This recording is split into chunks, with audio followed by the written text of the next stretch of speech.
Hello, welcome. Thank you for joining us on this edition of News 2. I'm Sandra Guman saying, topping our newscast, it's official. Hillary Clinton is the Democratic presidential nominee, and Virgin Islands delegates certainly were a part of that historic nomination. The Virgin Islands delegation was the only group fully committed to the first woman presidential nominee of a major political party, and they made that commitment clear on Tuesday night's roll call. News 2's April Knight has more. Well, their speech had some hiccups, but the Virgin Islands delegates sent a strong message at the Democratic National Convention on Tuesday. They're united behind one candidate only. Proudly, yes, unanimous vote for Hillary Clinton. 12 votes. According to the delegation, they knew from the get-go that all their votes would go toward Hillary Clinton. Yes, I think that was a general consensus leading the Virgin Islands because from, serving as the interim executive director, in my interaction with them, it was obvious that the entire delegation, all the numbers were there in favor of Hillary Clinton. VI delegates said they also admired how Bernie Sanders chose to unify the party with a rousing speech and a move to stop the roll call and nominate Hillary Clinton. Well, if there's something that VI Democrats in Philadelphia this week have in common with VI Republicans in Cleveland last week, it's their push for equal citizenship rights for Virgin Islanders. At this time, affirm and about to celebrate 100 years being under the American flag and rule and deserving of the right to vote for the President of the United States, the leader of the free world. Well, the week isn't over yet. Hillary Clinton will deliver her acceptance speech on Thursday, and that's only one of the highlights the VI delegation is looking forward to. Reporting for News 2, I'm April Knight. Now, President Obama is scheduled to speak Wednesday night to give a strong endorsement of Hillary Clinton. We will keep you updated. Meanwhile, it's day 3 of that national convention. And again, tonight's lineup includes President Obama, Vice President Biden, and Vice Presidential nominee Tim Kaine. Chris Welch is in Philadelphia with the latest. The day after Hillary Clinton made history, we just put the biggest crack in that glass ceiling yet. And a powerful and humanizing account from the man who knows her best. She is still the best darn change maker I have ever known. The focus has once again shifted back to the leaked DNC emails. U.S. officials now say there is little doubt Russia was behind the hack. A Clinton top policy advisor says the former Secretary of State has been briefed on the hack and views this as a national security issue, not merely a political one. But back on the campaign trail, Donald Trump reviving Clinton's own email troubles, directly challenging Russia to hack into Clinton's emails. Russia, if you're listening, I hope you're able to find the 30,000 emails that are missing. Former CIA Director Leon Panetta calling that outrageous. That kind of statement only reflects the fact that he truly is not qualified to be president of the United States. The Clinton campaign now saying Trump's comments are encouraging a foreign power to conduct espionage. Virginia Senator Tim Kaine, Clinton's choice for VP, today also criticizing Trump's understanding of NATO and foreign affairs. Donald Trump is a one-man wrecking crew when it comes to the alliances that we have with other nations. In Philadelphia, I'm Chris Welch. Now back here at home, other election news. Supervisor of Elections Carolyn Fox would like to inform the general public that candidate Ivy Moses' name will appear on the Democratic Party ballot since the ballots were already printed by the receipt of the Superior Court order. Candidate Moses, number 14, is, however, disqualified as a legislative candidate. All voters are encouraged to not cast their votes for the number 14 position on the Democratic Party public office ballot. Final results from the voting machines will not read votes casted for position number 14. VI Code Title 18, Section 411B states that if the supervisor determines that a candidate for election or nomination does not meet the qualifications established by law for the office, then he shall disqualify such candidate. In crime news, on Tuesday evening at approximately 8:52 p.m., residents in the area of Concordia and Frederickstead called the 911 call center to report gunshots being fired. Officers arrived to find an unresponsive black male. Here's more. Personnel were present at the scene and checked the victim for vital signs of life with negative results. The victim, identified as Marquise Benjamin, 20-year-old, was transported to the hospital where he was pronounced dead. Forensic officers and Criminal Investigations Bureau team were present and processed the scene. Chief Winsbrook McFarling is urging anyone with information regarding the homicide and others to call his office at 340-778-2211, the Criminal Investigations Bureau at 340-712-6092. You can call 911 or the anonymous tip line, Crime Stoppers VI at 1-800-222-TIP. Chief McFarland stated that the police department will continue its initiative in an effort to deter these acts of violence. Summer camp is back in session at the Joseph Gomez Elementary School after a shooting incident yesterday. Police officers and staff had to guide students to safe areas when two men shot at each other on the campus. Police have no suspects yet, and that investigation continues. NEWS2's April Knight has more. Well, things are getting back to normal here at Joseph Gomez School on St. Thomas after a shootout in broad daylight put hundreds of children in the crossfire. According to police, the shooting occurred on Tuesday around 12:26 in the afternoon between two men. At the time, some 450 children were on campus for various summer camps. None of them were injured. One of the suspects passed right below a school security camera, which has not been functional for a long time. Still no update, no suspects. Investigation is still ongoing. They're trying to get in the process of interviewing people and stuff like that, but there's nothing going. At the time of the shootout, anywhere from 2 to 4 police officers are reported to have been on campus. According to the VIPD, it took them 4 minutes to gather all the students safely indoors. Active officers who's assigned to this program working with the VIPD, so there's at least 4 to 5 officers on campus all the time. And then because of the Command C is what adjacent is right there. Local leaders decried the lack of security fencing around the school, even though funding is in place. And until we can weed out these criminal activities and clean up the areas, we need to keep our children safe while they're at school and, or in this case, at our summer camps. The Department of Education, meanwhile, responded that they've been working on a special fencing which would be shipped to St. Thomas, but the time frame for construction means it doesn't get installed until mid-October. Reporting for NEWS2, I'm April Knight. And we will keep you updated on the status of the investigation as information comes in from the VIPD. Here's this week's Crime Stoppers report on March 22nd, 2016 at approximately 3:50 a.m. St. Thomas police responded to the area of Savanne in reference to an unresponsive male. Upon arrival, officers observed a male lying face down on the side of the road. The male had sustained multiple gunshot wounds about his body and died on the scene. The victim was later identified as Keyshawn Fleming. Police are asking anyone with information regarding these crimes to call Crime Stoppers USVI at 1-800-222-8477. You can also contact the task force 340-774-2200 extensions 5617, 5554, or call the Commissioner's office. Prosecutors dropped all remaining charges against 3 Baltimore police officers accused in the arrest and death of Freddie Gray in a downtown courtroom Wednesday morning, concluding one of the most high-profile criminal cases in Baltimore history. Reverend Jesse Jackson, civil rights activist at the 2016 presidential campaign in Philadelphia, he spoke to reporters about the cases of both Freddie Gray and Laquan McDonald. I think the reality is, all we really know is that Mr. Gray went in alive, he came out dead. And until that process ends, police will not have their credibility restored. I think the state's attorney, she had the right thing to do. She charged, and she did not win the case, but she made her point.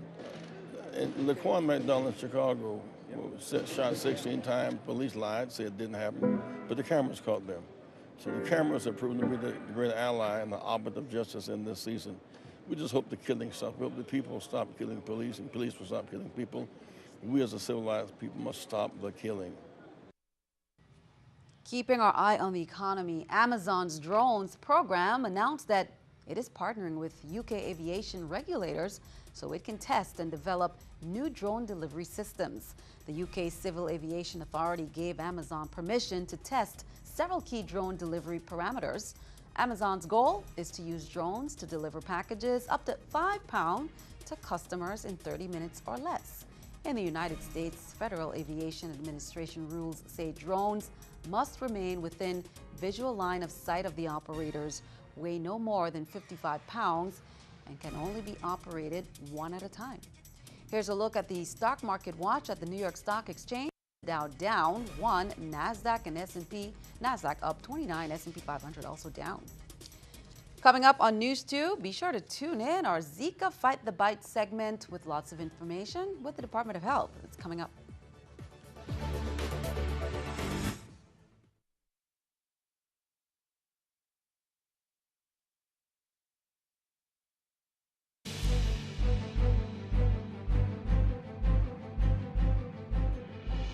Welcome back. Juan Luis Hospital officials came before the Senate Finance Committee on Wednesday, led by Acting Chief Executive Officer Richard Evangelista.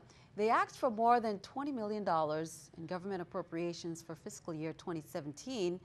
The fact that the hospital owes millions to WAPA is no secret, but lawmakers also wanted to make sure that Wanaflubi leadership is going after agencies that owe the hospital money. Touch with one of the entities that owe you money. Have you heard from them? Yes, Senator. That entity is actually speaking to the business office and negotiating the debt. So thank you very much. So are we getting in touch with each one of these entities? I believe you mentioned that the Bureau of Correction, they not up to par, at least they're paying. But each one of these individuals, have you gotten in touch with them and asked? To the best of my knowledge, the one that we're having the most difficulty with is actually the Government Insurance Fund. And as you know, I used to oversee workers' comp. So I actually contacted Ms. Wanda Morris this past week, and she's setting up a meeting for us to actually meet with GIF to discuss that issue. So yes. Virgin Islands Congresswoman Stacey Plaskett is announcing that more than $10 million in Tiger Grant funding for improvements to the Gordon A. Finch Port on St. Croix's South Shore. While in Philadelphia for the National Democratic Convention, she said she received a call from Secretary Anthony Fox informing her that the U.S. Virgin Islands would be receiving $10.66 million in Tiger Grant funding for the Gordon Finch Port Improvement Project. The application for the Tiger Grant funding was submitted by the Virgin Islands Port Authority under Director Carlton Dow and Governor Kenneth Mapp. The funding announcement comes amid Congresswoman Plaskett's month-long effort to underscore the importance of transshipment and infrastructure investment to the growth of the Virgin Islands economy. Senator Tregenza Roach is urging the Virgin Islands Port Authority to a speedy resolution of the car ferry crisis, which is holding St. Jonians hostage and impacting issues such as timely waste removal, which could impact public health. Senator Roach said St. John residents have been calling his office about the issue and even forwarding photographs of garbage pileups at various points on the island. The residents are further stymied on the ability to move easily between St. Thomas and St. John and to transport merchandise. The Port Authority held the meeting to receive testimony from existing car ferry companies and Varlock Ventures, but has delayed a decision on the matter. Over the last 13 years, Innovative Telephone's basic rates have remained unchanged. However, at this time, they say it is essential for Innovative to bring the rates in line with the cost of providing the best telecommunication services. The company is sensitive to the current economic climate, they say, and continues to offer competitive pricing and encourage customers to bundle their telephone service with other Innovative services to receive a discounted monthly rates. Well, here are the rates. On May 26th, the PSC approved the following rates after a thorough rate investigation. So effective August 1st, 2016, the rates on the following service will increase. Business service, single line, will go from $58.55 to $64. And residential service, single line, goes from $21.65 to $23. The Innovative companies announced that Alvaro Pilar has been appointed as Chief Executive Officer. Pilar brings more than 20 years of experience in the telecommunications and cable industries, including leadership experience in sales, distribution, and customer service. Most recently, Pilar serves as a managing director of Opus Consulting and Advanced Services, leading key customer initiatives at One Link Cable and other telecommunications companies. Previously, he served as the Executive Vice President and General Manager of Centennial and the Executive Director of the Puerto Rico's Ports Authority. Pilar will work closely with Innovative's management team to develop and carry forward the organization's strategy to create the leading integrated communications and media company in the USVI with exceptional customer service and product innovation across all of Innovative's businesses, including the British Virgin Islands and St. Martin. Pilar said this is an exciting time for Innovative as we are looking to build up and enhance the company's reputation as the premier service provider. The Water Resources Research Institute at the University of the Virgin Islands received $92,335 this spring from the United States Geological Survey to fund 3 projects across the territory. Established in 1973 and now directed by Dr. Kristen Wilson Grimes as Research Assistant Professor of Watershed Ecology, the Institute trains students and water professionals and provides management-relevant information to policy and decision makers. The current grant will expand ongoing projects and support new research, including 1, new methodologies for real-time microclimate monitoring, which will improve real-time weather forecasting in the territory. 2, exploration of physical and biological indicators of riparian health to provide conservation guidance for the territory's gut habitats. The U.S. Virgin Islands Department of Health, as we reported this week, reports 9 new cases of Zika in the VI. According to that weekly surveillance report, the total number of confirmed positive cases in the territory is now 65, 19 cases on St. Croix, 45 cases on St. Thomas, and 1 on St. John.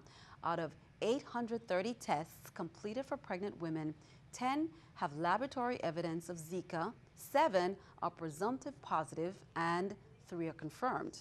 Here's more from the Department of Health's Commissioner on Prevention.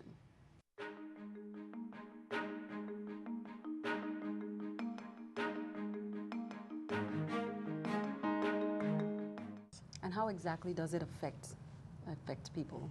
It affects people through many ways. You can have a fever, you can have a rash, you can have a red eye or conjunctivitis. The symptoms are usually pretty mild, and so you may not know that you have it. But if you are experiencing those types of symptoms, we urge everyone to go to their practitioner or their local physician so they could be diagnosed. And they can get a blood test or a urine test, and then the doctor can let them know whether or not they actually have Zika. But there is no treatment for Zika at this time, and so basically what we tell you when you have a cold or when you have the flu, you need a lot of rest. You need to drink plenty of fluids, and then it will eventually dissipate and you'll be well. But one good thing about it is you will most likely be immune, based on the research that we're done, from ever obtaining or acquiring Zika again. Okay. So that's good news.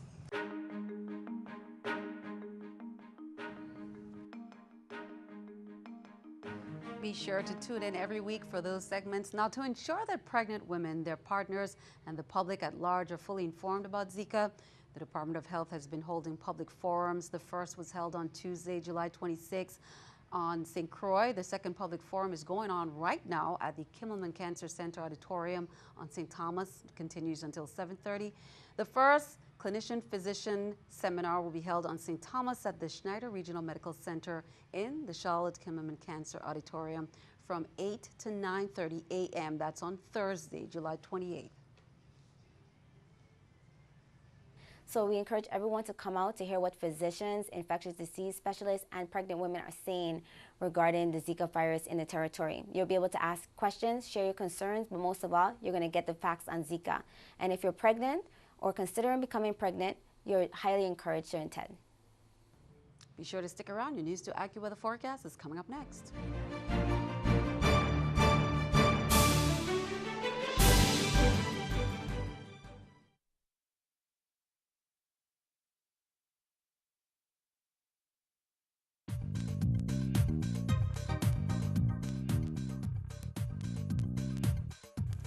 Well, it's pretty quiet for the Virgin Islands into tonight and over the next few days. I'm AccuWeather's Molly Cochran. Here's a look at our current satellite.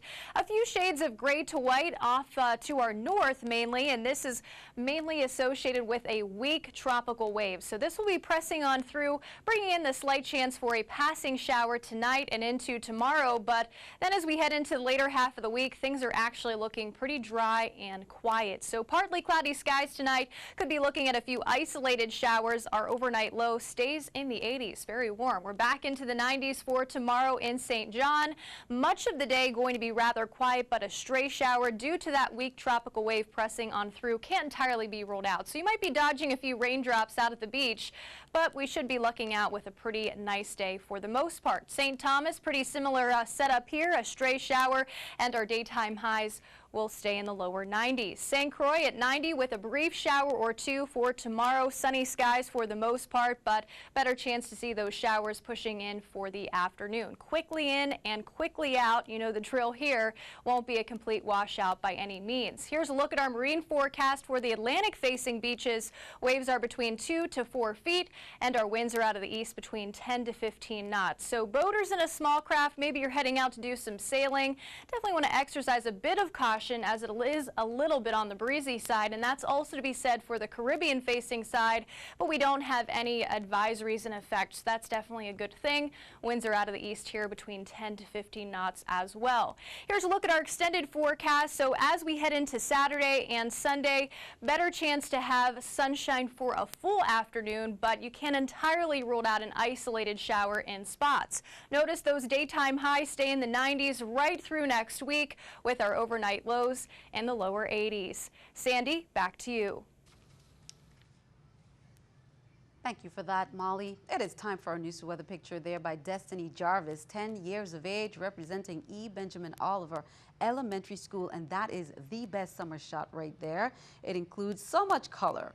Got some sunshine there, and it also includes all the beautiful colors of the rainbow. And a few showers we can expect for now, according to Molly, so we may see one of those. Thanks for that. Send us your news weather picture to NEWS2, Innovative Business Center, 40